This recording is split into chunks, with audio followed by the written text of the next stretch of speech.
আমার হাতে দেখতে পাচ্ছেন একটা আলু আর একটা 200 টাকার নোট। এই দুটার ভিতরে কে বেশি শক্তিশালী, কে আগে ছুরির আঘাতে কোরবানি হয়ে যায়? সো ফার্স্টে আমি যখন একটা 200 টাকার পরিবর্তে আমি একটা কাগজ নেব। এই যে কাগজ, এই কাগজটা যখন আমি বাস করব, এই যে বাস করলাম, ছুরিটা এটার ভিতর দিয়ে ঢুকালাম। ঢুকানোর পরে আমি যখন এটা টান দিব, খুব অনায়াসে কিন্তু কাগজটা দুই ভাগ হয়ে গেল। দেখতে পাচ্ছেন একবার অনায়াসে কিন্তু কাগজটা দুই ভাগ হয়ে গেছে। সো আমি এই কাগজের পরিবর্তে এখন টাকা দিয়ে আলুটা কাটবো।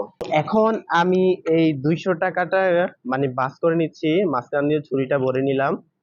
ছুরিটা ভরার পরে এই যে আলু দেখতে পাচ্ছেন, আলুটা রাখলাম।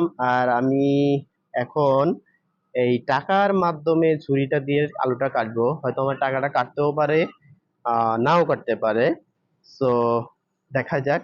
রেডি।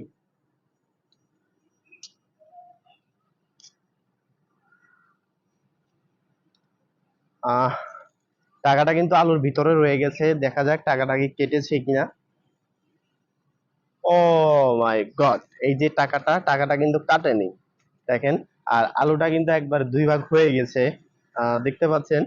আলুটা কিন্তু একবার দুই ভাগ হয়ে গেছে, আর আমার টাকাটা কিন্তু একবারে একটুও কাটেনি। টাকাটা ভিজেও নি। 10টা টাকা নোট আগে যখন টেস্ট করেছি সেটা একবার পুরোপুরি ভিজে গেছে। যাই হোক, অনেক কষ্টে অনেক রিস্কে ভিডিওটা বানালাম। অবশ্যই আমার টিকটকে ফলো দিবেন, কমেন্ট করবেন। আর আমার ইউটিউব চ্যানেলে যদি আপনারা নতুন হয়ে থাকেন, অবশ্যই একটা লাইক করবেন, কমেন্ট করবেন, আর অবশ্যই একটা সাবস্ক্রাইব করবেন, চ্যানেলের পাশে থাকবেন।